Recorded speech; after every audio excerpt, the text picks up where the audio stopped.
तो यहाँ पर हमारे पास 21 जनवरी शिफ्ट 2 से एक और अच्छा क्वेश्चन है। यहाँ पर हमें कैलकुलेट कर बेसिकली हमें स्टेटमेंट्स को आइडेंटिफाई करना है, उनकी करेक्टनेस को।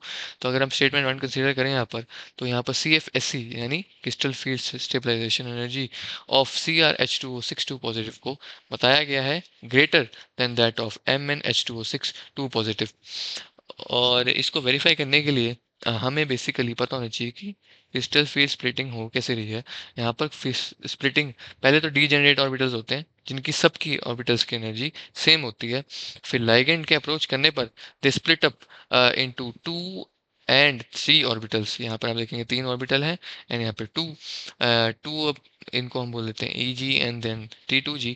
तो इनकी एनर्जी जो है it is 2/5 times delta naught, but in negative, ये याद रखना, it is below the degenerate level. And this one it is 3/5 delta naught, but in positive in reference to degenerate level. तो degenerate level से ऊपर की तरफ और ये डीजेनरेट लेवल से नीचे की तरफ, तो ये पॉजिटिव। अगर अब हम इसे इस सारी इंफॉर्मेशन को कंसीडर करें और हम चलें अपने पहले कंपाउंड को जो हमें स्टेटमेंट में दिया है, दैट इज CrH2O6 2 पॉजिटिव। अब CFSE यानी crystal field stabilization energy depend करती है सेंट्रल एटम जो कि यहाँ हमारे पास Cr है, एंड हमारा अप्रोचिंग लाइगेंड जो यहाँ पर H2 है। H2 यहाँ पर वीक फील्ड लाइगेंड है। वीक फील्ड लाइगेंड के होने की वजह से ये जो डेल्टा नॉट, ये जो गैप बनता है delta not, this is quite small. तो डेल्टा नॉट स्मॉल है, इसीलिए यहाँ पर फिल इन होंगे ऑर्बिट इलेक्ट्रॉन सबसे पहले यहाँ फिल इन होंगे। लेकिन क्योंकि गैप कम है तो इजीली जंप करके इस ऑर्बिटल में जा सकते हैं और इस ऑर्बिटल में पेयरिंग नहीं होगी। तो अगर हम Cr2 यहाँ पर देखें तो Cr अपनी 2+ ऑक्सीडेशन स्टेट में है। इसकी वजह से इसकी जो कन्फिगरेशन है that becomes Ar3D4। So we have 4 electrons to fill. अगर हम 4 इलेक्ट्रॉन्स फिल करें तो यहाँ पर 3 ऑर्बिटल्स हैं हमारे पास, है ना, 1 2 3, and we have 2 of them here. तो अगर हम फिल करें यहाँ पर 1 2 3, पेयरिंग होगी नहीं क्योंकि डेल्टा नॉट का गैप कम है, तो एक इलेक्ट्रॉन जंप होके इस ऑर्बिटल में आ जाएगा and we have completed our 4 electrons. और ये बन गया हमारा स्ट्रक्चर। अब अगर मैं इसको कंसिडर करके CFSE कैलकुलेट करूं, तो CFSE का formula is nothing but number of electrons in the T2G orbitals, उसका नेगेटिव लेना है हमें। यानी अगर हमारे पास यहाँ पर 3 इलेक्ट्रॉन्स हैं T2G ऑर्बिटल में, तो 3 into -4 delta not. -4 delta not क्यों? क्योंकि 2/5 -4 ही होता है, बेसिकली -0.4 ही होता है। तो और ये ऊपर से ये एनर्जी बिलो डीजेनरेट लेवल है तो एक नेगेटिव साइन। तो एंड वी हैव 3 इलेक्ट्रॉन्स, तो 3 से मल्टीप्लाई कर दिया। प्लस अगर हम इसमें ऐड करेंगे अपना ऊपर वाले लेवल के इलेक्ट्रॉन्स की एनर्जी, दैट इज एक ही इलेक्ट्रॉन है हमारे पास और पॉजिटिव में है, एंड 3/5 ऑफ डेल्टा नॉट है। 3/5 of delta not is what? It's 0.6 only basically. So 1 into 0.6 delta not, ये हमारी क्रिस्टल फील्ड स्टेबलाइजेशन एनर्जी आ गई फॉर Cr2+H2O6 2 पॉजिटिव। इसे सॉल्व आउट करने पर हमारे पास जो वैल्यू आती है दैट इज -0.6 डेल्टा नॉट। तो ये हमारे पास आ गई पहले कंपाउंड की CFSE। अगर मैं यहाँ पर सेकंड कंपाउंड कंसीडर करूँ जो कि हमें गिवन है टू बी MnH2O6 2 पॉजिटिव। अगर MnH2O6 2 पॉजिटिव की बात करूँ मैं यहाँ पर, तो इट Mn जो है 2 पॉजिटिव स्टेट में है। इसकी कन्फिगरेशन बन गई Ar3D5। We have 5 electrons to fill. अगर मैं इसको ऑर्बिटल्स लगा के फिल करना शुरू करूँ, अगेन यहाँ पर H2O है, वीक फील्ड लाइगेंड, पेयरिंग नहीं होगी, इलेक्ट्रॉन्स जंप करेंगे। और मैं फिल करना शुरू करता हूँ 5 electrons, 1 2 3, and there will be no pairing, they will jump on to 4 and 5। तो यहाँ पर 5 हो गया, ठीक है। अगर मैं इसको इसकी CFSE निकालने की कोशिश करूँ, तो अगेन मेरे पास CFSE में यहाँ पर 3 इलेक्ट्रॉन्स हैं बॉटम ऑर्बिटल में, तो 3 इंटू -4 डेल्टा नॉट, प्लस यहाँ पर 2 इलेक्ट्रॉन्स हैं पॉजिटिव साइड में ऑफ डीजेनरेट ऑर्बिटल्स, तो 0.6 इंटू डेल्टा नॉट। इसे सॉल्व आउट करने पर हमारे पास आंसर 0 आया था, तो इसकी CFSE 0। और अगर मैं पिछले की CFSE देखूँ तो इट वाज -0.6 डेल्टा नॉट।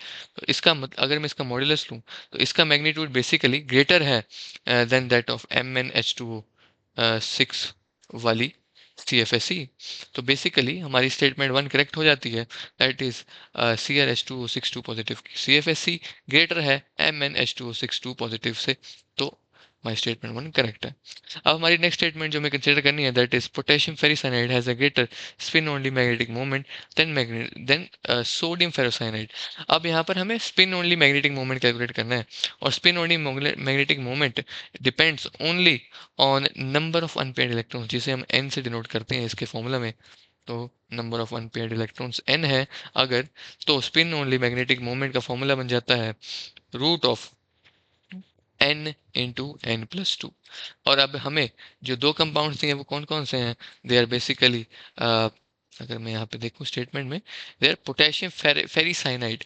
अब फेरिसाइनाइड मतलब जो आयरन है that is in +2 oxidation state, तो इसकी वजह से हमारा जो फॉर्मूला बनता है दैट इज Na4Fe CN6, ये हमारा फॉर्मूला है। अगेन यहाँ पर Fe2+ ऑक्सीडेशन स्टेट में है, इसका मतलब आउटर सेल आउटर ऑर्बिटल की कॉन्फ़िगरेशन D5 है, we have 5 electrons to fill. वहीं ऑक्टाहेड्रल स्प्लिटिंग करने पर हमें नीचे 3 और ऊपर 2 ऑर्बिटल्स मिलेंगे। इसकी फिलिंग शुरू करूं, क्योंकि Cn यहाँ पर स्ट्रॉन्ग फील्ड लाइगेंड है, रिमेंबर ये यहाँ पर काफ़ी चेंजेस लाएगा, स्ट्रॉन्ग फील्ड लाइगेंड है, तो इसकी वजह से ये डेल्टा नॉट काफ़ी बड़ा हो जाता है, दिस गैप बिकम्स ह्यूज। और इसी वजह से इलेक्ट्रॉन्स प्रेफर करते हैं कि वो यहीं पेयरिंग कर लें लोअर ऑर्बिटल में ही। तो हम इसी क्राइटेरिया को लेकर इसे फिल करते हैं। So 1 2 3 and we are left with 2 more since we have a total of 5 to fill, तो हम यहीं पर पेयरिंग करेंगे 4 and 5। We are left with 1 unpaired electron, तो यहाँ पे n की वैल्यू 1 आ गई।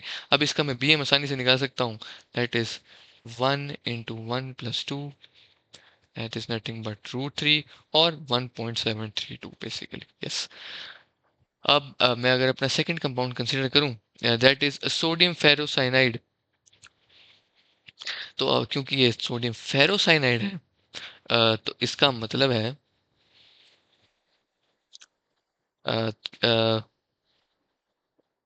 सॉरी मैंने यहाँ पर ना, हाँ, K3FeCN6, sorry, this is potassium ferricyanide, तो इसका फॉर्मूला यहाँ पर K3 होगा।